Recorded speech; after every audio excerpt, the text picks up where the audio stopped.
Il y a une Mishnah dans quelques Avot qui dit que le livre est ouvert. C'est-à-dire Dieu il a un livre. À Pinkas pas toi. Ayad Kotevet, la main elle écrit.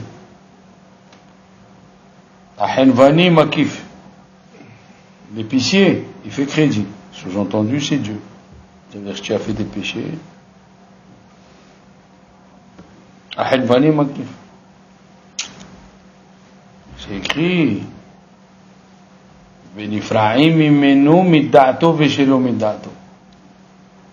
On vient s'encaisser et Dieu il envoie les gens qui se font encaisser, qui s'encaissent midato de son propre gré veshelo midato, même s'il veut pas. C'est quoi l'explication midato veshelo midato? Alors l'explication, c'est que Midato, puisqu'on parle des péchés et des misvot, il vient se faire encaisser, c'est quelqu'un qui réalise qu'il a fait des avérotes. Et quand il lui arrive quelque chose, on sait que ce monde, on a déjà parlé, il faut 1 heure ou 2 heures pour développer le sujet. Ce monde, c'est Mida Keneged Mida. Mesure pour mesure. Par exemple, quelqu'un il a mal à la bouche. Qu'est-ce qu'on lui dit? Tu as mal à la bouche? Non, la lumière, oui. Ah, pardon. La deuxième, elle sert à rien. Alors, tu as mal à la bouche, ou tu as mal au ventre. Peut-être tu as mangé quelque chose de taref. Mida Keneged Mida. Tu as mal aux dents, peut-être tu as parlé la shonara, ou vice versa. On sait qu'il n'y a rien pour rien. Mida Keneged Mida. Le monde il est comme ça. Dieu il a créé quelque chose depuis la création. Ce que tu fais, on te le rendra. Bon. Ça c'est Midato. Ça veut dire de son propre gré. Il sait pourquoi il lui arrive ça. Chez l'homme Midato, quelque chose qui arrive, il ne sait pas. Il ne sait pas pourquoi. Il a beau chercher, il ne sait pas pourquoi le bon Dieu lui envoie ça. Ça, c'est chez l'homme Midato. Pourquoi? Parce que peut-être il a oublié. On dit à Rosh Hashanah, qui zocher kol hanishkachot ata. Toi, Hachem, tu te rappelles de tout ce qu'on a oublié. Hachem, il sait ce que tu as fait. Et si tu as rien fait, peut-être dans le Gilgul d'avant, tu as fait. Mais une chose est sûre, Akadosh Baruch Hu, lo avid dina belo dina. Akadosh Baruch Hu, il fait rien sans rien. Même des chachamim qu'ils ont cru, qu'est-ce qui leur arrive? Les autres chachamim les ont repris, il leur a dit, voilà, il t'arrive ça parce que tu as fait ça. Voilà, l'exemple premier, c'est Ravuna, où ces 400 fûts de vin ont tourné. Une histoire connue. Il lui a dit, mais qu'est-ce qu'ils ont dit? On a appris que tu donnes pas la part des serments les serments de vigne, les sarments de vigne à ton métier. Il a dit, mais lui aussi il me vole. Il a dit, voilà. Le voleur, il goûte le voleur. Alors, il lui a donné sa part, il a amené au Bédine. D'abord, Rav Papa, il a dit. Il a dit, je sais pas pourquoi il m'est arrivé ça. Alors, les Chachamim, ils lui ont dit, vérifie. Alors, il a dit, lui, vous me soupçonnez de quelque chose? Vechi, vous me soupçonnez? Hashidna be'enaichu. Et les rabbins lui ont dit, Vechi avid akadosh baruch hu dina beno dina. Parce qu'akadosh baruch hu il fait quelque chose sans quelque chose. Alors là, il est sorti l'histoire des sarments. Et 120 qui a tourné, il y a qui disent qu'il est devenu du vin, il y a qui disent qu'il s'est devenu du vinaigre et ça a coûté plus cher que le vin.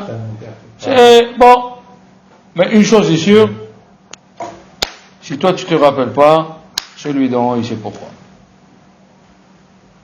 Avid HaKadosh Baruch Hu dina belo dina. Il vient le Baal Shem Tov, il donne une autre lumière dans cette Mishnah. Qu'est-ce que c'est Midato? Veshelo Midato. Il dit comme ça, Midato. Il dit le mois d'Elul. Le mois d'Elul. Dieu, on est ses enfants. On dit Im. C'est ça ce qu'il a dit. Tournus Fifus Aracha, qu'il a dit à Rabbi Akiva. Si Dieu il a créé des pauvres, pourquoi vous les nourrissez? Sous-entendu, pourquoi tu veux changer la situation que Dieu a créée? Sous-entendu, nous qu'on a gagné la guerre, et vous maintenant vous êtes plus en Israël et tout ça, Dieu vous a abandonné. Alors Rabbi Akiva qui était intelligent, il a dit non, nous, même quand un fils, c'est la mahloquette de Rabbi Meir et de Rabbi Houda. Rabbi Houda il dit si on fait la volonté de Dieu, on est appelé fils, et si on ne fait pas la volonté de Dieu, on est appelé Eved, esclave. Rabbi Meir il dit, Allah. Rabbi Meir il dit que même si on n'est pas bien, on s'appelle enfant. Nous on le sait. C'est écrit dans la Zinou. Banim mashchitim. Vous êtes des enfants mauvais. Ah, il a dit enfant. On est mauvais, il a dit enfant. Et dans la Hamida, on dit comme ça. Im ke banim, im ka abadim de Rosh Hashanah. Est-ce qu'on est comme des enfants ou comme des esclaves? Et le Chida, il dit, parce que, des fois, si Dieu il se considère comme un père, des fois, im ke banim, im ka abadim, des fois, il y a l'enfant qui a fait honte à son père. La honte, Dieu ne pardonne pas. Le kavod, le père il peut pardonner. Mais si tu as fait honte à ton père, c'est Dieu qui se prend en charge. Pour ta mère, c'est pareil. Si rentrait ta mère et tu t'es pas levé, ça peut s'arranger. Mais si tu lui as parlé des paroles blessantes et tu l'as fait honte, là c'est Dieu qui s'occupe. Et alors, il faut arriver au niveau ka'avadim. La Gemara dit, un Eved, un roi, il peut pardonner à son Eved. Pourquoi? Parce qu'un Eved, c'est comme un objet. Dis-moi, si un objet, si l'assiette, elle est tombée, de soupe, elle est tombée sur le roi, il va casser l'assiette. Un Eved, c'est comme un Eved, c'est comme un objet. Alors, maintenant, prenons Dieu qui est roi. Il nous aime. Et il est notre père. Oui? Comment il va nous juger maintenant? Avinu, Malkinu. Comment il va nous juger? Comment on va faire? Comment il va faire pour nous juger? Il a dit le Baal Shem Tov, c'est ça. C'est ça Midato. C'est quoi Midato? Le mois d'Elul. Le mois d'Elul. Ils vont venir te parler, ils vont te présenter un problème pour avoir ton avis. Fais attention à ce que tu vas dire. De ce que tu vas dire dans le mois d'Elul, quand Dieu à Rosh Hashanah il va te prendre pour te juger, il va te juger selon ce que toi tu as jugé les autres. Comment d'Elul? Mois d'Elul. Parce que Dieu, c'est notre Père et c'est notre roi. Comment il va nous juger du mauvais côté? Qu'est-ce qu'il fait? Il dit le Baal Shem Tov. C'est ça Midato. Midato. On vient te demander ton avis. Un exemple. Moi, je connaissais l'exemple, mais je ne savais pas que c'était le Baal Shem Tov qui a dit ce chidouche. L'exemple tangible, fantastique. L'exemple, il est là.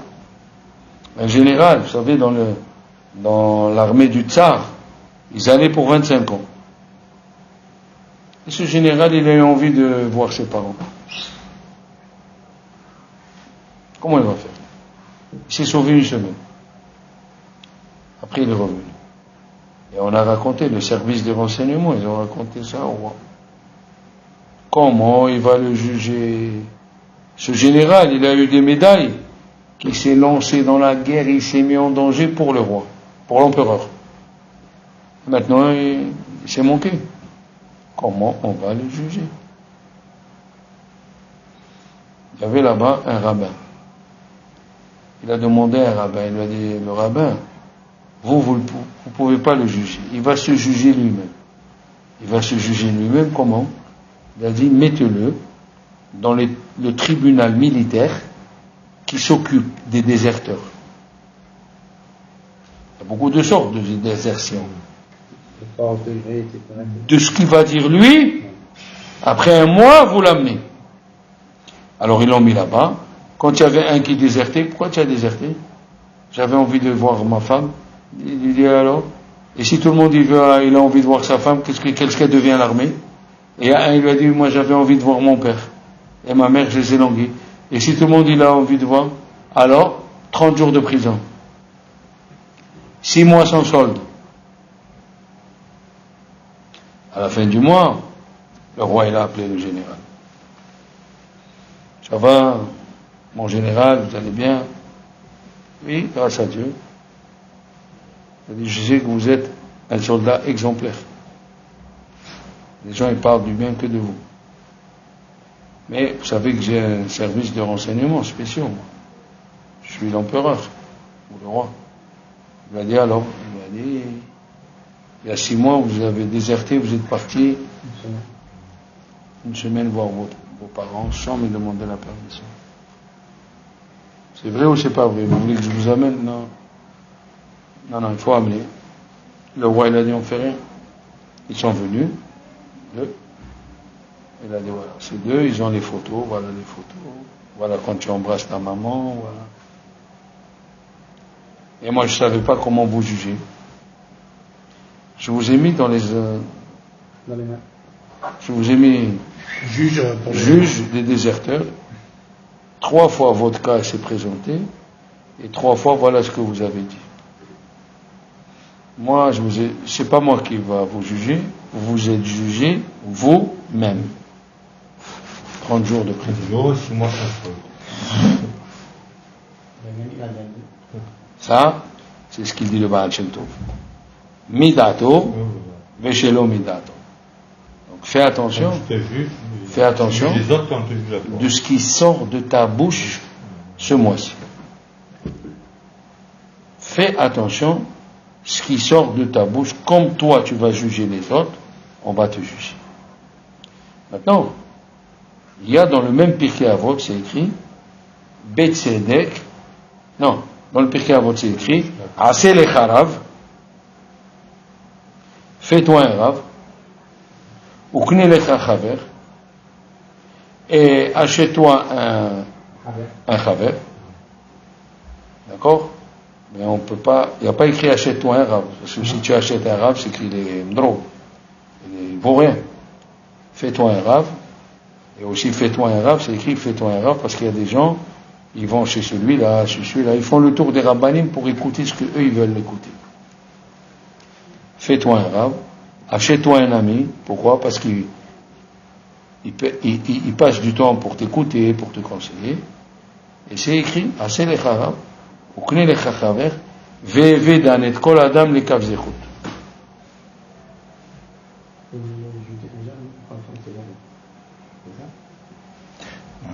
Ve'eve dan et kol adam lekav zechut. Juge toute personne du bon côté.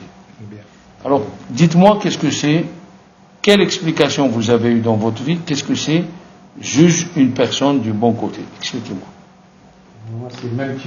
Même s'il fait des mauvaises choses, ne juge pas sur les mal qu'il a fait, juge-le peut-être sur le bon côté qu'il a fait. Voilà. On va le juger positivement. C'est pas ça l'explication. Non, mais toi tu dis, ne regarde pas le mal qu'il fait, rappelle-toi du bien qu'il fait. C'est ça ce que tu dis. La Mishnah dit non. L'action qu'il est en train de faire, monsieur Léon, l'action qu'il est en train de faire, juge-la du bon côté. C'est quoi? Elle juger positive. Pour les négatifs. C'est quoi? Quelle explication on peut donner? Il est en train de faire une mauvaise action. Comment tu peux le juger? Et toi, tu dois le juger du bon côté. Mais c'est quoi cette histoire? En disant que cette action qu'il a fait. Peut-être faire plus que ça. D'abord, ça c'est la première réflexion. C'est pas ignorant. Ça c'est la première réflexion. Peut-être que je sais pas. Première réflexion. Après, on va parler de ce que vous dites. C'est la première réflexion. La deuxième réflexion. À quoi ça sert de le juger du bon côté. Est-ce que ça va aller au Bedin? Ça va pas aller au Bedin. Le Bedin est... Bon, alors, Rambam et Rabbeinu Yona, dans Sha'ar et Tchouva, le Sha'ar Gimel, la lettre 218, ils expliquent pareil. D'abord, M. Claude, on parle de n'importe qui, que ce soit un rabbin ou un homme simple. Il est en train de faire quelque chose que tu vois, c'est mauvais. Prenons un exemple, même un rabbin. Imagine-toi un rabbin, tu le vois, tu as perdu le sommeil, tu te lèves à 1h du matin ou à 2h pour boire un verre d'eau. Tu fais une étila, tu bois un verre d'eau, et par ton balcon, tu vois ton voisin qui vient au cours de Torah, Shahrit, Minha, Arbit, il est habillé avec la cagoule, il a des gants, et il a dans la main, comment ça s'appelle? Le pied de biche. D'accord? Et il est en train de monter par le tuyau où la pluie elle se vide là. Il est en train de monter, premier étage, deuxième étage. Qu'est-ce que tu penses?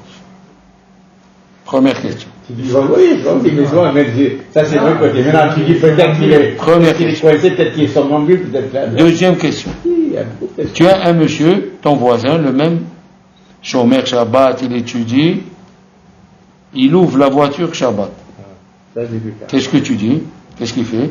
On croit qu'il fait le Shabbat, mais peut-être qu'il a une raison. Il va aller accompagner une femme enceinte. Il allume la cigarette.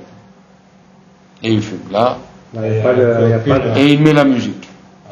Là, il n'y a pas d'excuse. Voilà. Et même là, il y a excuse. Même là, il y a une raison, bien sûr. Même là, il y a celui-là qui fume. Il vaut mieux qu'il fume que tabasser sur sa femme. Il vient à Rambam. Ouais, mais bon. À Rambam, il dit, même quand tu vois ça, tu dois penser à ce qu'il est en train de faire quelque chose de bien. Ça veut dire il faut que tu... Écoutez bien, les mots ils sont pesés. C'est un grand rav, vous savez comment il s'appelle? Rabbi David Lelover. Pas Lilover. Lelover. Lui il dit la Torah, elle dit, qu'est-ce qu'elle dit la Torah? Il faut tordre ton esprit qui est normal. Ton esprit il est normal, et elle vient, le Pirkei Avot il dit, tords ton esprit, tords-le et pense qu'il est en train de faire du bien. Comment? Il a mis le masque, parce qu'il est en train de monter, parce que dans le cours,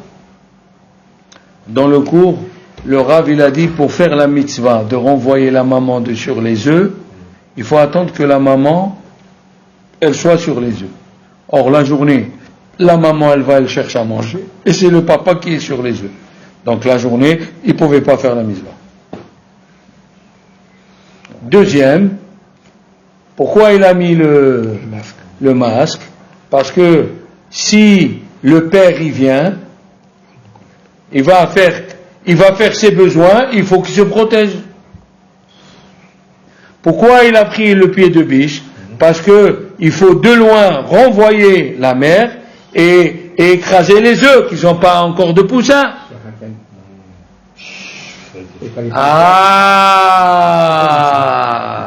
C'est positif.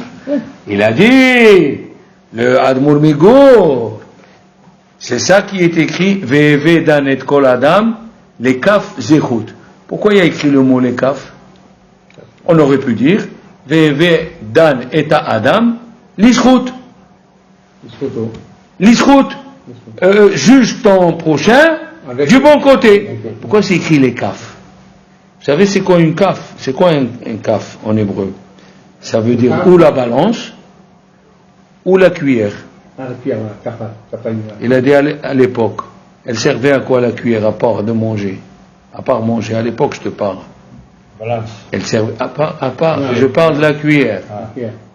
Il a dit le Svatemet, la cuillère elle servait quand ton pied il peut pas rentrer dans la chaussure. Tu mettais la cuillère pour le faire rentrer.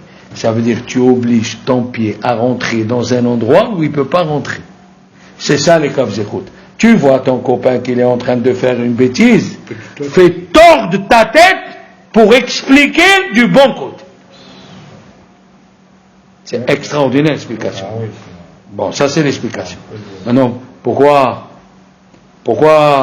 dans le deuxième exemple, il dit Rabbi David Lelover, c'est le monsieur, il vient, on lui dit, un monsieur qui a, à l'époque, je te parle, il avait les chevaux et la carriole. Il avait la carriole et les chevaux. C'est le moyen de transport. C'était la carrosse. Et on est venu le lever, on lui a dit, voilà, il y a quelqu'un, c'est Amar ici qu'on essaie rien de, il y a quelqu'un qui doit accoucher, il faut que tu l'accompagnes. Ah non, moi c'est Shabbat, moi je connais pas ça, demandez au rabbin. Il vient chez le rabbin, il lui dit, tu peux prendre.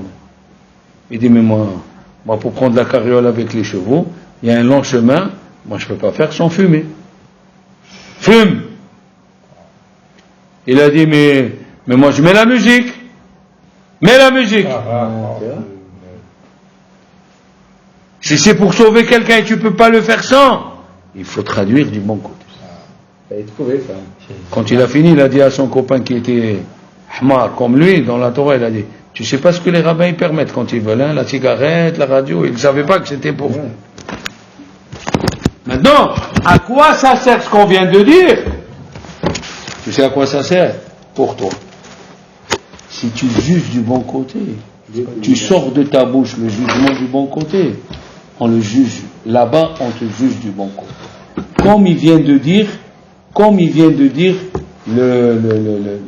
le Baal Shem Tov. Le Baal Shem Tov, il a dit, Midato, ça veut dire on demande ton avis. Parce que ce que tu sors de ta bouche, et c'est ça, Vedan et Adam, les Kav Zechut. Pourquoi? Parce que ce que toi, tu vas juger ton copain, en vérité, tu es en train de te juger à toi-même. Tu es obligé de juger en voyant ça. Tu n'as pas le droit de juger. Tu peux pas obligé. Tu as dit un mot que c'est pas vrai. C'est les Chachamim qui te conseillent de faire ça. À toi de juger.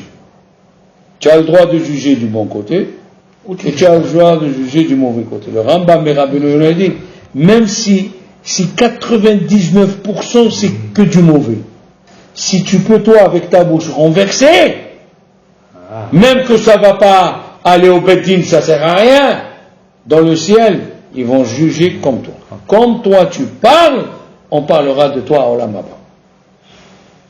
Maintenant, on a amené l'exemple de celui qui prend la voiture, on a amené l'exemple. Maintenant écoutez bien. De ce que tu parles, de ce que tu vas dire, on va te juger. La Gemara elle raconte que Rabbi Nechunia ben Akana, il y avait un monsieur qui s'appelait Nechunia, et il creusait des puits pour que l'eau rentre et que les Juifs qui viennent au temple y trouvent de l'eau. Une fois sa fille elle est tombée.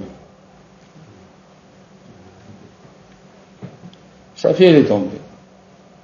Ils sont partis voir Rabbi Hanina ben Dosa. Rabbi Hanina ben Dosa, la Gemara elle dit, dans Ta'anit, il avait le statut de Eved. C'est-à-dire, il était l'esclave de Dieu. Il rentrait chez Dieu, jusqu'à que la femme de Rabbi Yochanan, elle lui a dit, pourquoi tu dis que c'est Rabbi Yochanan, pourquoi tu dis que c'est Rabbi Hanina qui doit prier pour nos enfants? Toi, prie. Il a dit non. Moi, je suis comme le Premier ministre. Je ne peux pas rentrer quand je veux. Rabbi Hanina, c'est le serviteur. Il rentre la nuit, il débarrasse, fait ce qu'il veut. Alors, ils sont venus dire à Rabbi Hanina que la fille de Nechunia ben Akana, elle est rentrée elle est tombée dans un puits.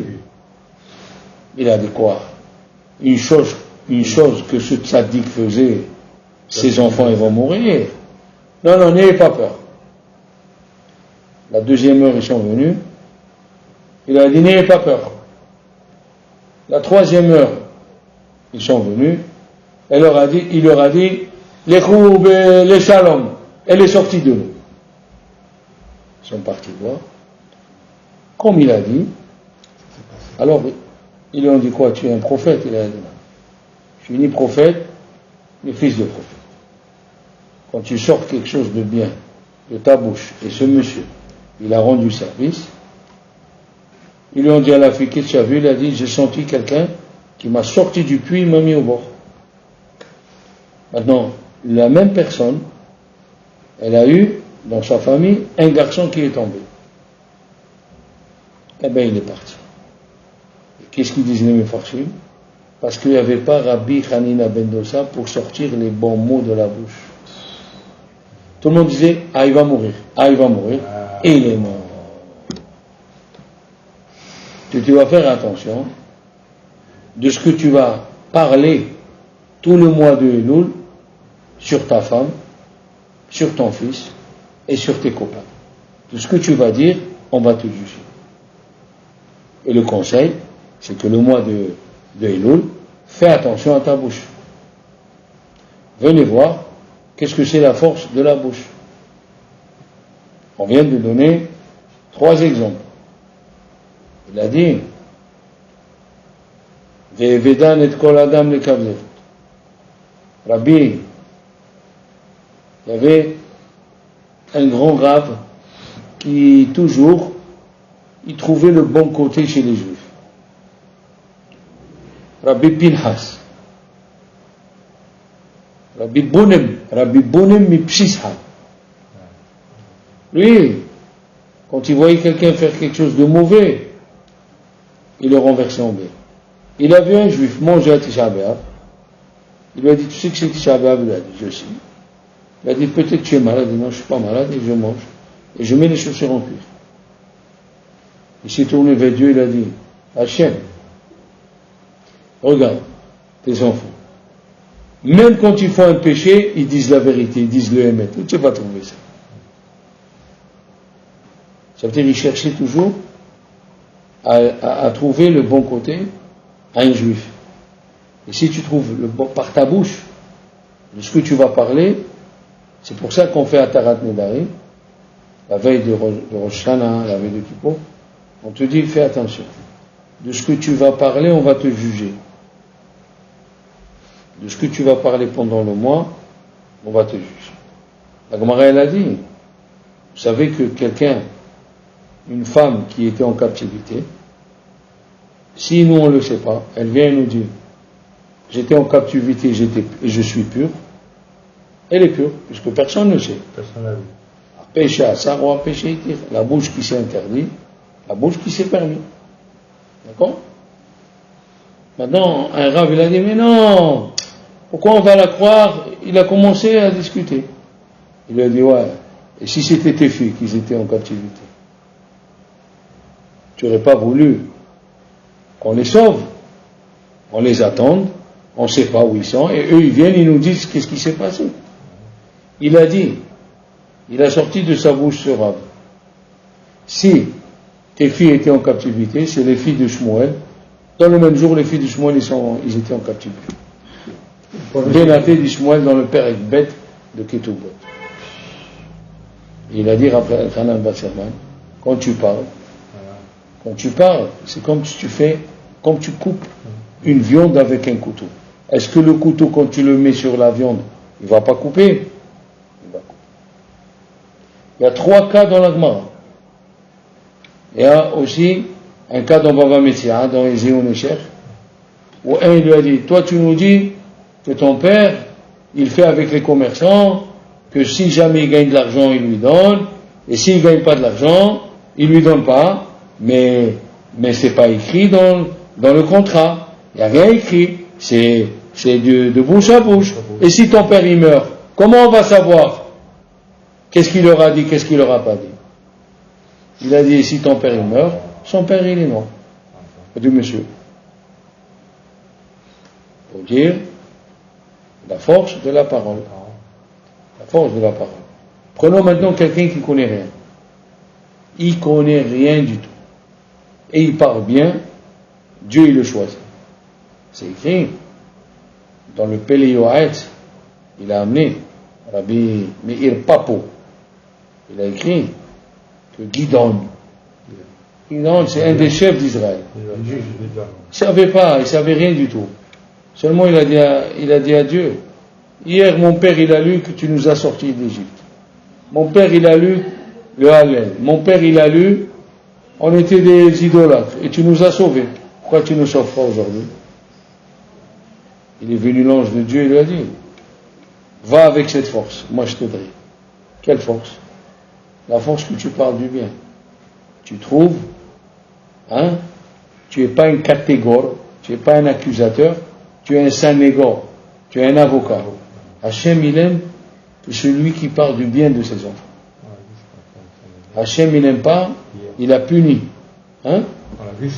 Il a puni un prophète qui parlait du mal des enfants d'Israël. Il a puni par sa bouche. Il a dit Ani Yoshev Betor Ham Temé Sefataim. Je suis assis dans un peuple où la bouche elle est impure. Eh bien, son neveu, quand il a tué le roi, il a tué en lui coupant la bouche. Et ouais, tu peux, toi, en tant que prophète, aller réprimander les enfants d'Israël. Mais quand tu parles à Dieu, il faut que tu parles que du bien des enfants. C'est-à-dire, on fait attention. Jamais parler du mal d'Israël, quoi. Non, on fait attention. Le mois de Elul, faire attention à la bouche. Comme tu juges ton procès. Maintenant, le Al-Shikh, il a dit quelque chose d'extraordinaire. Dans la paracha de Kedushim, il y a plusieurs interdictions. Ne vole pas, ne triche pas, ne garde pas le salaire du journalier, ne se fait pas ça, ne fais pas ça, ne fais pas ça, ne fais pas ça. Et à la fin, c'est écrit, juge ton prochain comme toi-même, juge ton prochain du bon côté. Il dit quelle relation? Quelle relation?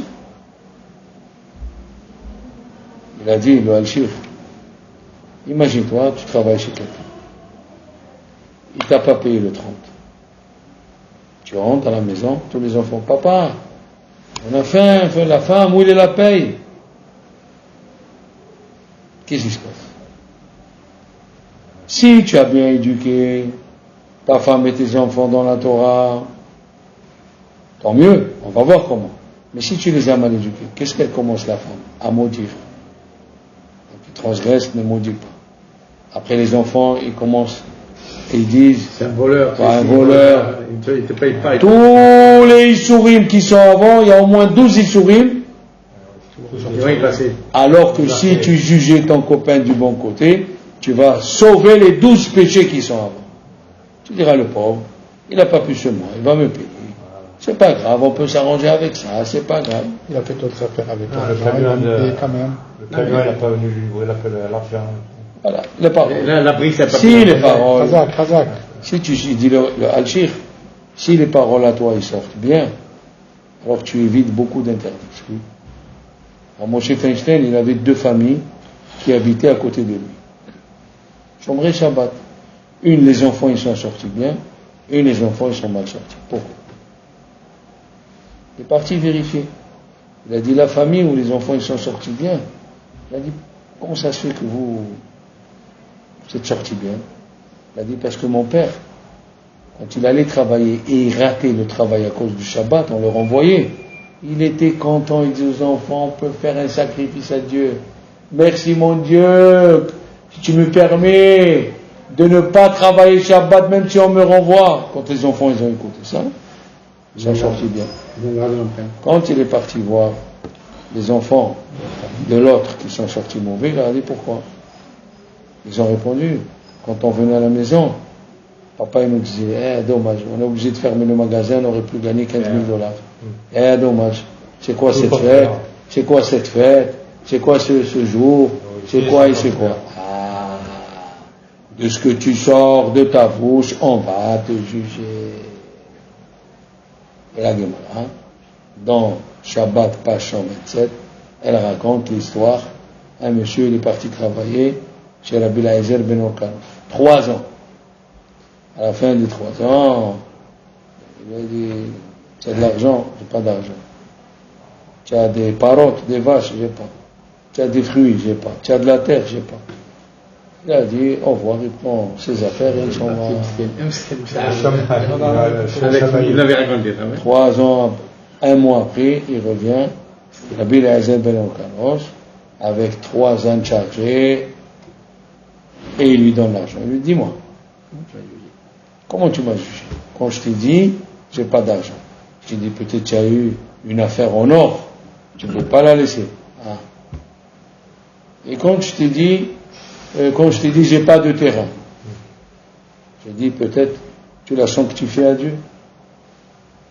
Et quand je t'ai dit, j'ai pas de fruits, peut-être tu as donné à la tzedaka, tu avais des pauvres, tout ce qu'il lui a dit, il lui a dit exactement c'est passé.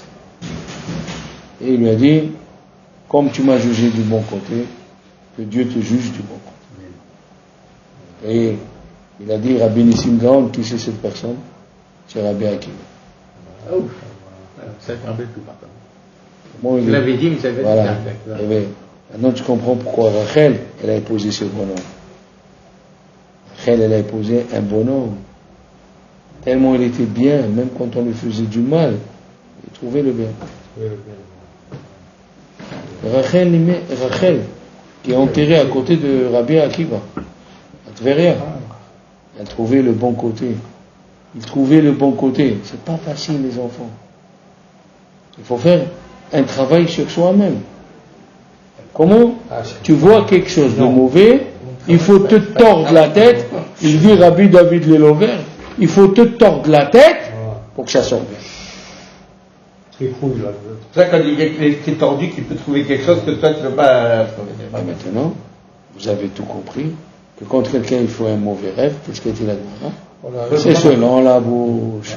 Il faut aller le raconter à quelqu'un que tu aimes, comme ça, comme il va te le dire, il va te le dire du bon côté, il va sortir du bon côté. Pourquoi? C'est la bouche que tu vas dire. La bouche, comment tu vas juger, comment tu vas parler. Cette bouche-là, elle va sauver la situation à Rosh Hashanah.